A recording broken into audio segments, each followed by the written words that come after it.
Assalomu alaykum Facebook қолданушылар, assalomu alaykum ноқат бағбандары, саламатсыздарбы? Біз бүгін ноқаттабыз. Bir инебіздің бағын барып, көріп, консультация беріп келгені кетіп отабыз. Бұл бір іш. Анан мынау ушул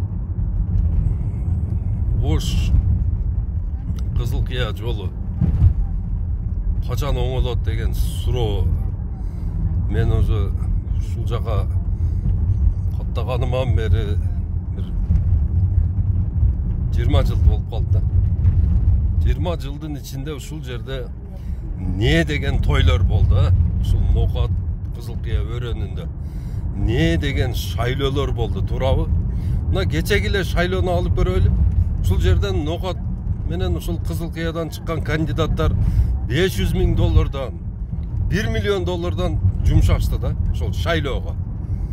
Ошол акчаларды мына ушул жолго салып койсо, ошол эл ушул жолдо биз деле жүрөбүз кой деп уялганынан ошол кандидаттарга добушун берет эле да.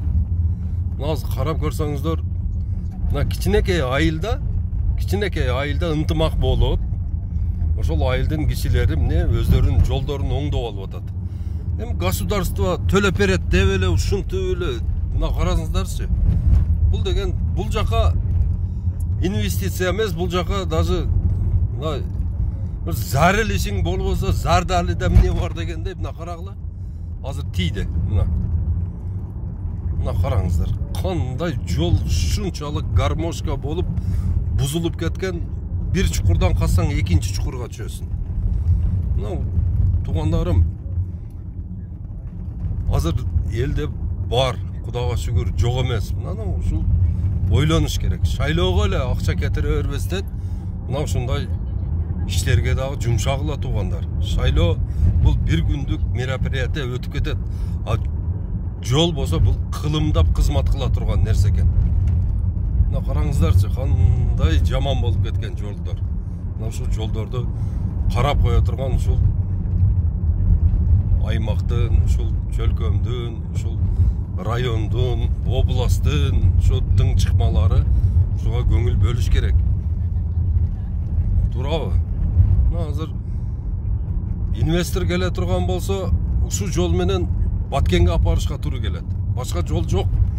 Анан ол ушул өңүл-дөңүл жолдо барай деп туруп, ойлонот, айланайын өзүнүн жолун оңдоп койгону шарт жок. Ушул эгемендүүлүк болгондон бери канчадаган, миллиарддаган акчаларды буларга элдер жардам бериптир. Башка мамлекеттер жардам бериптир. Анан ошодон кичине бөлүп мына ушул жолду оңдоп коюп турда деген ой келет да. Кайсы инвестор бияка келгиси келет? Мына карагылачы, кандай жолдор ким келгиси келет?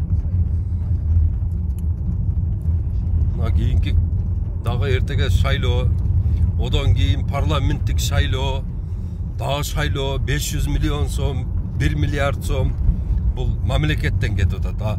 Ар бир кандидат болбоду дегенде кетирип атпайбы? Мына күчтүү партиялардыкы 500,000, 1 миллион доллардан кетирип атышат. Мына ушул жолдорду оңдоп койсо болот эле го.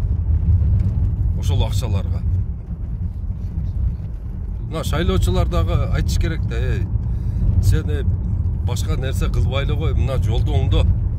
Жолду оңдосоң анан кийин иш оңолот деп айтыш керек да. Жок, андай эмес да, биздикилер өзүбүз күнөөлүүбүз да бир жагынан. Элдер бөлүнүп атып, мына бар жок кыялыбызга жараша бар жолдорубуздун бардыгы ушинтип бөлүнүп жатып калды. Эгерде бирдиктүү болгонубузда канчалаган акчалар кирип атат, канчалаган акчалар чыгып атат биздин мамлекетибизден. Аны bir контролдогон эч ким жок. Мына жолдун акыбалы бул дагы бир рет айтайын. Жолду оңдош керек. Жолду оңдогондо анан кийин бар жок болот. Бак болот. Анан кийин инфраструктура болот, калганы болот анан. Бул деген эң чоң, Кыргызстан боюнча эң чоң түндүк менен түштүктү бириктирген Ош менен Баткенди бириктирген. Мына ушул жол менен биздин мына коңшу мамлекеттерге, Өзбекстанга, Тажикстанга чыгып кете турган жолдор ушулар. Бунун акыбалын караңыздар. Оңдош керек туугандар, оңдош керек. Мына келерки жылдан катуу аракет кылып, ушул жолдорду оңдошубуз керек. Мына болбой калыптыр. Совсем болбой калыптыр. Мурда аягын жамап, буягын жамап эптеп проверкадан өткөзүп бериш керек. Азыр болсо толук эле бир жамаш керек болуп калыптыр. Мына туугандарым.